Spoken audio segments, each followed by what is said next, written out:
ซ้อมภาษาเล่มหนึ่งหน้าที่33ปึ้มคูมือคูปหนึ่งนิทานป้าน้อยกับคนตึกกระดุมนานมาแล้วคนหาปลาไปตึกกระดุม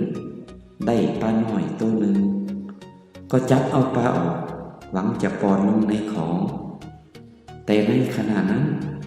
ป้าน้องได้ห้องขอชีวิตว่าทานผู้ใจบุญเลยขอให้ปล่อยขน้อยลงสู่น้ำตามเดินทอนคนตึกกระดุมตกใจโอ้ป้าบอกความคนใดบ่นี่เหตุใดสิให้ค่อยปล่อยจะไปง่ายๆบ่ค่อยกลับมาสิให้ค่อยกินกับข้าวกับหยังล่ะป้าว่าขน้อยยังน้อยโพดขน้อยยังน้อยโพดทานเอาไปแต่งกินหยังก็บ่ได้ดอกปล่อยให้ขน้อยใหญ่ก่อน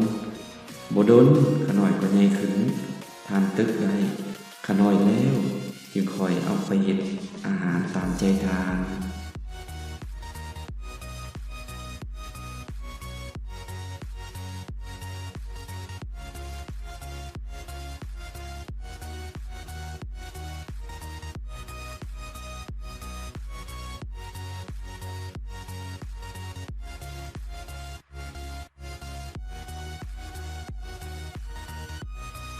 Sống lự lợt mùa Trang ba ba Sách giáo viên lợt mùa Truyền cổ tích Cái nhỏ và người cất vỏ Đã lâu rồi người kiếm cá đi cất vỏ Được một con cá nhỏ Liền bắt lấy cá ra hòng bỏ vào giỏ Nhưng trong lúc đó cá nhỏ đã van xin tha mạng rằng ông cụ phúc hậu ơi, xin thả cho con xuống nước như cũ vậy. Người cất vỏ giật mình. Ôi, cá nói tiếng người được vậy à? Làm thế nào mà tôi thả người đi một cách dễ dàng? Khi tôi về nhà thì tôi sẽ ăn cơm với gì hả? Cá nói rằng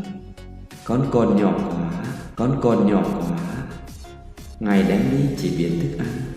gì cũng không được đâu. Không lâu con sẽ lớn lên. Ngài cất được con rồi mới đem đi làm thức ăn. Dần dần tùy ý Ngài.